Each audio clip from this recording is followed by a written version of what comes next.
Bismillahirrahmanirrahim. Assalamualaikum warahmatullahi wabarakatuh. Saya akan menjelaskan materi PPKN kelas 10 bab 1.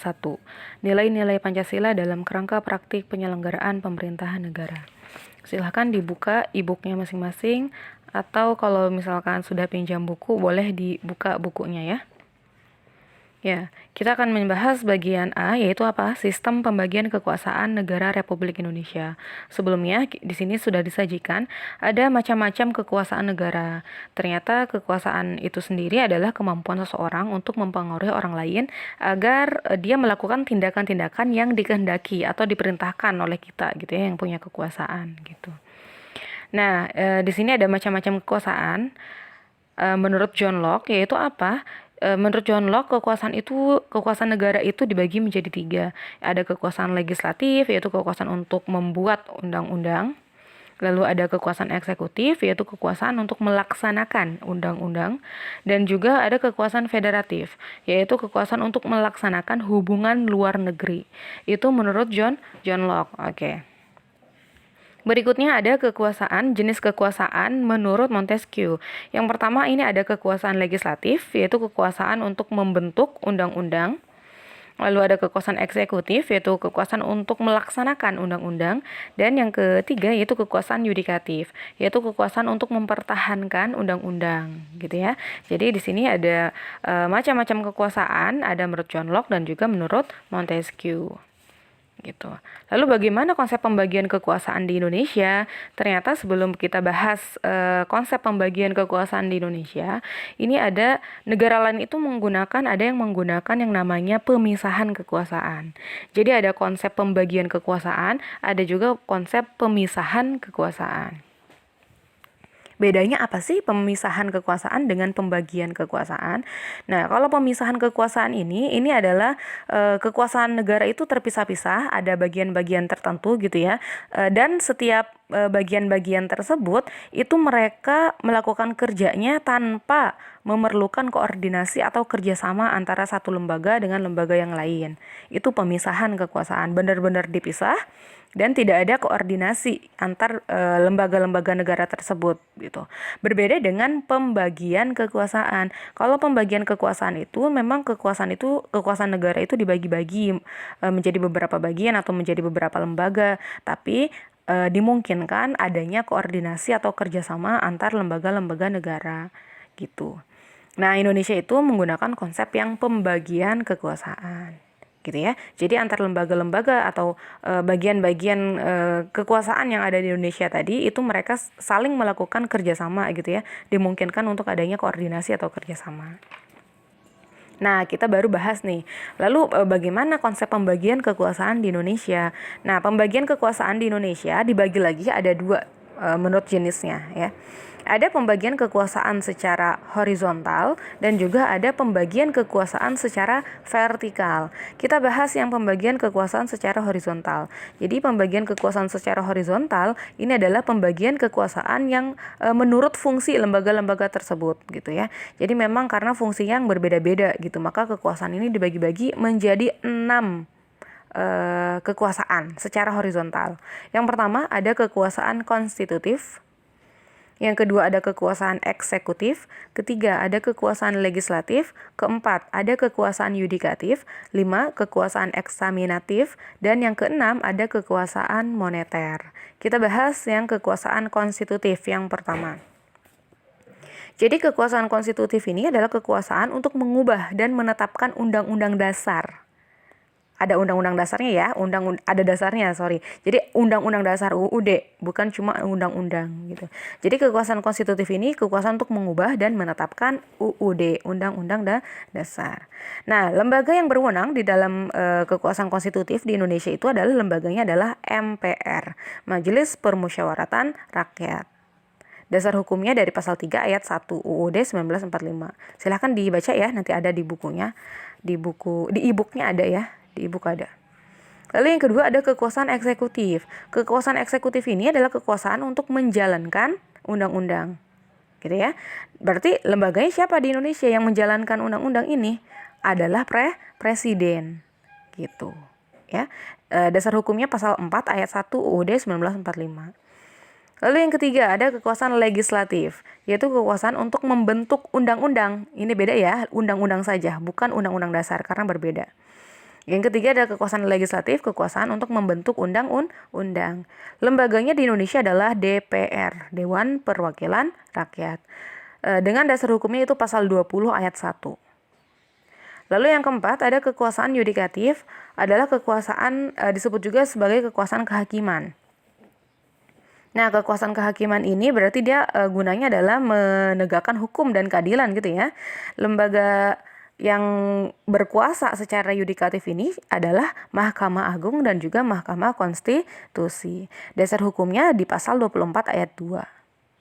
Berikutnya yang kelima ada kekuasaan eksaminatif atau inspektif. Ini adalah kekuasaan yang berhubungan dengan pemeriksaan atas pengelolaan dan tanggung jawab keuangan negara. Gitu. Jadi ini ngomongin tentang memeriksa tentang keuangan negara ya. Maka lembaganya di Indonesia adalah Badan Pemeriksa Keuangan atau BPK. Dasar hukumnya dari adalah pasal 23E ayat 1 UUD 1945. Dan yang terakhir yang keenam, kekuasaan horizontal, ini ada kekuasaan moneter. Yaitu apa kekuasaan moneter? Yaitu kekuasaan untuk menetapkan dan melaksanakan kebijakan moneter, mengatur dan menjaga kelancaran sistem pembayaran, serta memelihara kestabilan nilai rupiah. Maka siapa nih yang paling cocok menjadi lembaga ini yang memegang kekuasaan moneter? Adalah Bank Indonesia. Dasar hukumnya ada di pasal 23D UUD 1945. Gitu ya. Itu adalah pembagian kekuasaan secara horizontal di Indonesia. Teman-teman, yang perlu diingat adalah horizontal itu bentuknya gimana tuh? Mendatar atau menurun? Oke, kekuasaan secara horizontal itu kan bentuknya adalah mendatar.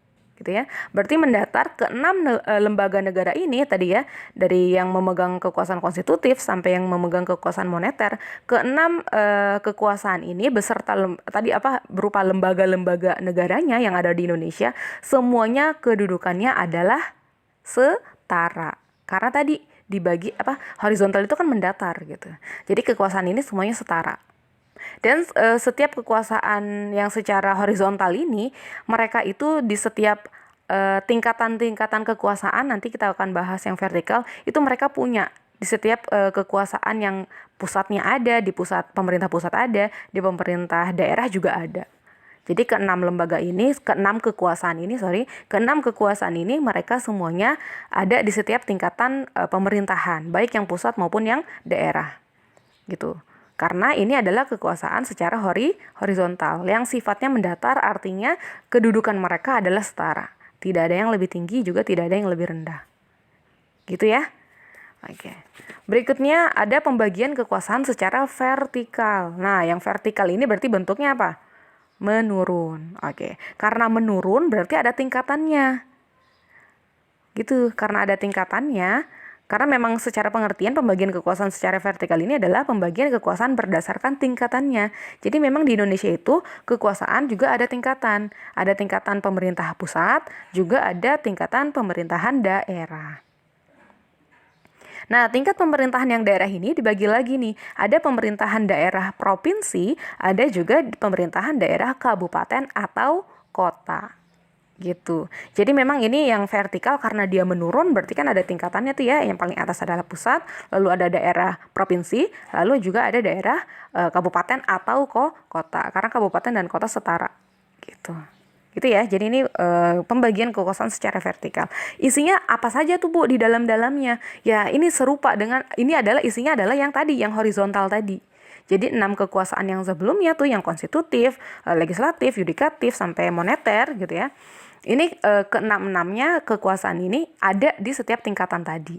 Gitu. Di pusat ada, di daerah juga ada. Tapi mungkin namanya akan ada sedikit berbeda gitu. Misalkan yang kekuasaan legislatif kalau di pusat namanya DPR RI gitu kan. Tapi kalau untuk pemerintah daerah nanti disebutnya DPRD, ada D-nya daerahnya gitu.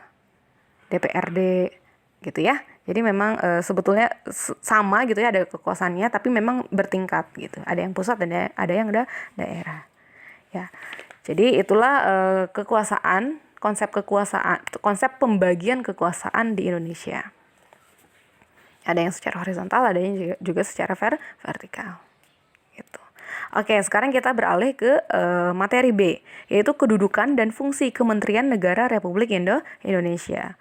Konsepnya adalah di sini, menteri itu siapa sih?